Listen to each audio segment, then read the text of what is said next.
According to a recent Gallup poll, after the economy, the second biggest issue concerning Americans is immigration. And Pew Research Center found that 51% of voters classify it a, quote, very big problem. Left or right, Fox News or CNN, you've seen the footage. Large swaths of migrants, in numbers we've never seen before, are crossing the border. But if you don't live in Eagle Pass, Texas, or even San Diego, California, what's the problem? How does it affect you, and why should you care about it? This is Election Facts for the Undecided Voter.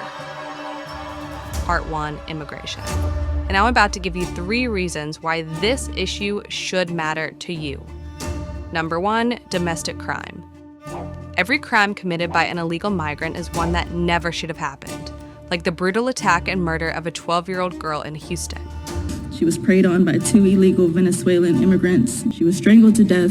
She had no clothing from the waist down. Her hands and her ankles were tied and thrown under the bridge of water like she was nothing but garbage. New numbers from ICE show that over 600,000 migrants that were released into the U.S. illegally have criminal records. That includes murderers. Statistically, sure, the chances you'll be a victim of an individual attack by an illegal migrant remains minimal, but it's more than just one-offs.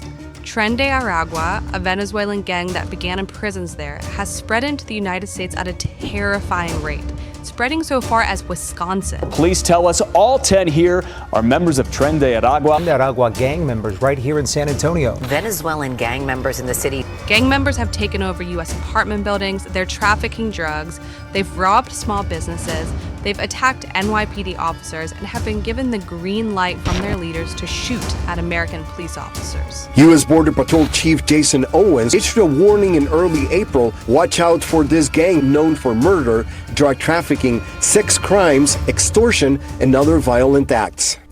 The second reason why you should care about illegal immigration, the economic cost.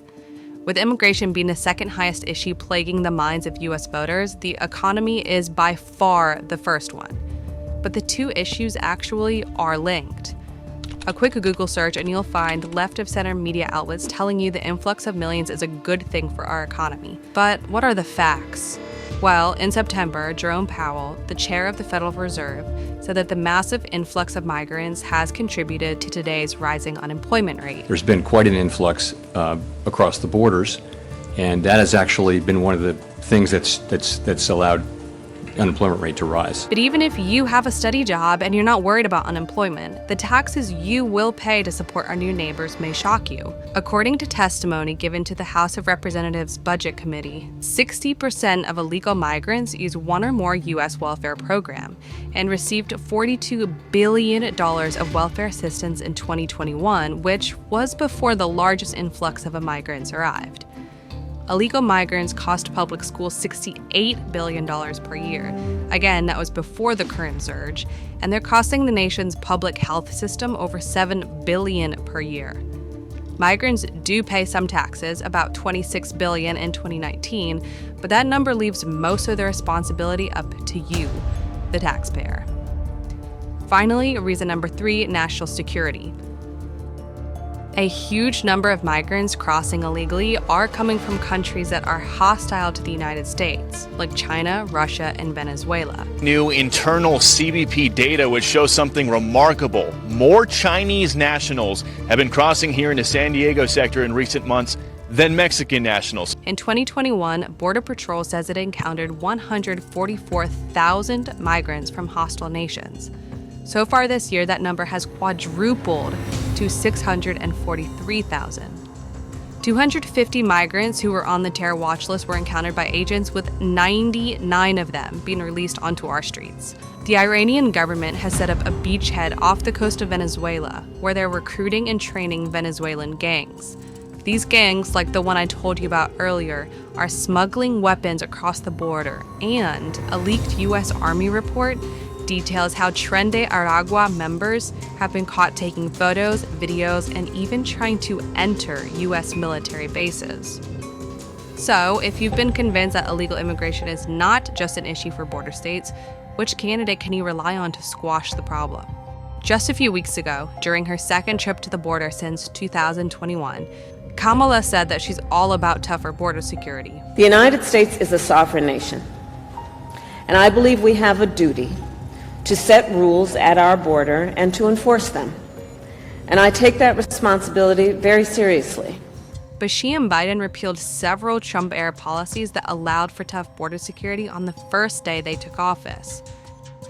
In 2021, Kamala was named the border czar when the situation began to get out of hand. And the Biden administration did task Vice President Kamala Harris with the issue of migrant crossings, naming her the so-called border czar. It's a title her and her supporters deny today, but the facts show, no matter what title you want to use, that Biden did assign her to oversee the border crisis and stem the migrant flow.